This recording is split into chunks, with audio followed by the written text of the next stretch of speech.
आज आपण या व्हिडिओमध्ये सविस्तरपणे हे बघणार आहोत, की महाराष्ट्रामधून तुमची कॅटेगरी रँक अथवा एक्स्पेक्टेड एस-एम-एल तुमचं काय आलं पाहिजे आणि त्याच्यासोबतच तुमची रँक काय आली पाहिजे सेमी गव्हर्नमेंट एम-बी-बी-एससाठी आणि सेमी गव्हर्नमेंट बी-ए-एम-एस कॉलेजेससाठी.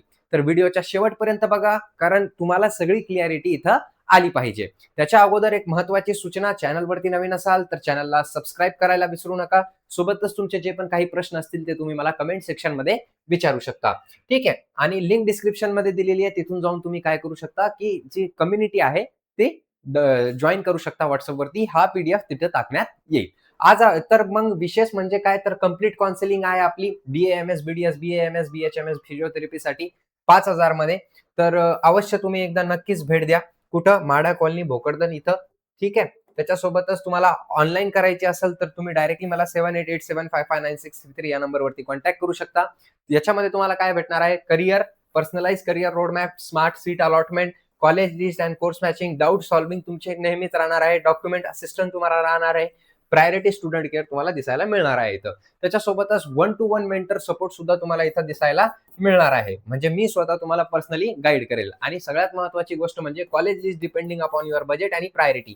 जी पण कॉलेज लिस्ट असते ती मी स्वतः बनवत असतो. स्वतः माझं त्याच्यावरती काय असतं, की पूर्ण लक्ष असतं. ठीक आहे. चालेल. त्याच्यानंतर branch prediction and guidance, scholarship and financial guidance, rank improvement strategy, त्याच्यासोबतच ऑनलाईन आणि ऑफलाईन कोचिंग दोन्ही आपल्याकडे काय आहे, अवेलेबल आहे. तर आता आपण बघून घेऊया इथं, की काय बघणार आहोत आपण. तर महाराष्ट्रामध्ये सेमी गव्हर्नमेंट कॉलेजेसचं हे काय आहे, म्हणजे कॅटेगरी महाराष्ट्रामध्ये काय जाऊ शकते. तर सगळ्यात अगोदर सेमी गव्हर्नमेंट कॉलेजेसचं बघून घेऊया आपण. तर बघून घ्या तुम्ही इथं. आता याच्यामध्ये तुम्हाला समजणं अत्यंत गरजेचं, काय समजणं अत्यंत गरजेचं, हे सेमी गव्हर्नमेंट कॉलेजेसचं आहे. सेमी गव्हर्नमेंट कॉलेजलाच आपण प्रायव्हेट कॉलेज सुद्धा म्हणू शकतो. तर आपण इकडं कॅटेगरी बघूया. कॅटेगरी रँक बघूया, की तुमची कॅटेगरी रँक किती आली पाहिजे. त्याच्यासोबतच एक्स्पेक्टेड एस-एम-एल किती आला पाहिजे तुमचा आणि ऑल इंडिया रँक किती आली पाहिजे. जेणेकरून तुम्हाला काय होईल, एक अंदाज येईल, की आपल्याला त्याच्यामध्ये तो कट ऑफ बसत आहे की नाही. आता कॅटेगरी रँक याचा अर्थ काय आहे, की महाराष्ट्रामधून कोणता कॅटेगरी रँक आहे तुमचा, हे समजणं अत्यंत गरजेचं. ठीक आहे. आता कसं असतं ना, की समजा बी-जे कॅटेगरी आहे. डी-टी, बी-जे असं एस-एम-एल मध्ये येत असतं 798. अशी एस-एम-एल रँक तुमची येत असते एस-एम-एल मध्ये. ठीक आहे. आता ते तुम्हाला समजेल. कधी समजेल? जेव्हा एस-एम-एल लिस्ट पडेल तेव्हा. चालेल. ओके. एस-एम-एल लिस्ट म्हणजे काय? State merit list. महाराष्ट्रामधून तुमचा नंबर किती आहे, त्याला आपण एस-एम-एल असं सुद्धा म्हणू शकतो. इकडं कॅटेगरी रँक आहे, इकडं एक्स्पेक्टेड एस-एम-एल आहे आणि 2026 ची ऑल इंडिया रँक. तर हे तर आपल्याकडे आहे. तर याच्यापासून तर आपण हा अंदाज काढू शकतो, असं आपल्याला सांगणं गरजेचं. ठीक आहे. चालेल. आता याच्यानंतर आपण बोलून घेऊया, की कॅटेगरी रँक ओपन कॅटेगरीसाठी नसते, कारण ओपन कॅटेगरीच असते. तर जी एस-एम-एल आहे तीच तुमची कॅटेगरी रँक सुद्धा इथं ओपन कॅटेगरीसाठी असते. तर एक्स्पेक्टेड एस-एम-एल काय आहे तुमची, 7,437. ओपन कॅटेगरी मधून असाल 7,437 च्या आत तुमची एस-एम-एल आली तर सेमी गव्हर्नमेंट कॉलेज एमबीबीएस साठी लागण्याचे चान्सेस तुमचे बनतील. ओबीसी कॅटेगरीसाठी कॅटेगरी रँक काय पाहिजे, 2,183 आणि एक्स्पेक्टेड एस-एम-एल किती पाहिजे तुमचं, 7,486. त्याच्यानंतर एससी कॅटेगरीसाठी विचार केला आपण तर कॅटेगरी रँक तुमची 932 च्या आत आली पाहिजे आणि एक्स्पेक्टेड एस-एम-एल 14,492 याच्या आत पडली पाहिजे. त्याच्यानंतर एसटी कॅटेगरीसाठी कॅटेगरी रँक 485 च्या आत आली पाहिजे कॅटेगरी रँक. त्याच्यानंतर एक्स्पेक्टेड एस-एम-एल 26,795. त्याच्यानंतर बीजे कॅटेगरीसाठी कॅटेगरी रँक 164 च्या आत आलं पाहिजे तुमचं आणि एक्स्पेक्टेड एस-एम-एल 7,642 याच्या आत आलं पाहिजे. एनटीबीचा विचार केला तर कॅटेगरी रँक तुमची 165 च्या आत आली पाहिजे आणि एक्स्पेक्टेड एस-एम-एल तुमचं 12,198 याचा आत आलं पाहिजे. एनटीसीचा विचार केला तर 371 च्या आत तुमची कॅटेगरी रँक आली पाहिजे आणि एक्स्पेक्टेड एस-एम-एल तुमचं 7,468 च्या आत आला पाहिजे. आणि ऑल इंडिया रँक तर सोडून द्या, ते तर अगोदरच आपण बोललेलो आहे. आता याच्यानंतरची गोष्ट करून घेऊया आपण. नेक्स्ट कोणचं आहे आपल्याकडं, नेक्स्ट आहे कॅटेगरी आपली एनटीडी. तर एनटीडी साठी 292 च्या आत तुमची कॅटेगरी रँक आली पाहिजे. एक्स्पेक्टेड एस-एम-एल काय आहे तुमचं, 7,282 याच्या आत आला पाहिजे. एससीबीसी साठी 1040 कॅटेगरी रँक हे तुमची सांगत आहे मी, की एससीबीसी मधून 1040 याच्या आत तुम्ही महाराष्ट्रामध्ये आलात तर तुमचे चान्सेस बनतील. ठीक आहे. आणि एक्स्पेक्टेड रँक काय आहे, 7,486. ठीक आहे. समजलं तुम्हाला. आणि ईडब्ल्यूएस साठी ओपन सारखं, कारण ईडब्ल्यूएस मध्ये सेमी गव्हर्नमेंटला सीट नसतात. तर 7,437 याच्या आत तुमची एक्स्पेक्टेड एस-एम-एल आली पाहिजे. आता याच्यानंतर आता आपण बघून घेऊया, कशाचं बघून घेऊया, तर नेक्स्ट आहे आपल्याकडे BAMS साठी, BAMS सेमी गव्हर्नमेंट कॉलेजसाठी.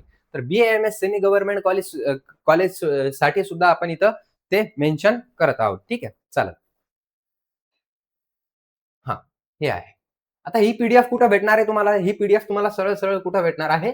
तर कम्युनिटीवरती भेटणार आहे. WhatsApp ग्रुपच्या कम्युनिटीवरती. WhatsApp ग्रुप आहे तो जॉइन करून घ्या. तिथे तुम्हाला फ्री ऑफ कॉस्ट ही पी-डी-एफ भेटून जाईल. आता private BAMS colleges rank wise analysis open कॅटेगरीसाठी प्रायव्हेट BAMS हवा असेल. कोणतं? Private BAMS. तर त्याच्यासाठी रँक किती लागेल तुम्हाला? 33,648 याच्या आत एस-एम-एल आलं पाहिजे तुमचं. S-M-L okay. आणि कॅटेगरी रँक तर 33,648 मध्येच कॅटेगरी रँक. कारण ओपन कॅटेगरीसाठी सगळ्यांसाठी तेच काय असते तुमची कॅटेगरी रँक असते ओपनला. ओबीसीचा विचार केला आपण तर ओबीसी साठी काय आहे? तर कॅटेगरी रँक 9,844 याच्या आत आली पाहिजे. त्याच्यासोबतच एक्सपेक्टेड एस-एम-एल 35,327 याच्या आत आली पाहिजे. एससी कॅटेगरीसाठी 3,953 याच्या आत तुमची काय आली पाहिजे? हे चुकीचं आहे वाटतं. एक मिनिट. हे कुठं ना कुठं गडबड 3,953 नाही बरोबर आहे. सॉरी. 3,953 कॅटेगरी रँक तुमची आली पाहिजे आणि एक्सपेक्टेड एस-एम-एल 35,216 याच्या आत आला पाहिजे. एसटी कॅटेगरीसाठी 1,606 कॅटेगरी रँक याच्या आत आली पाहिजे तुमची. एसटी मधून 1,606 याच्या आत कॅटेगरी रँक आली पाहिजे आणि एक्सपेक्टेड एस-एम-एल 43,156.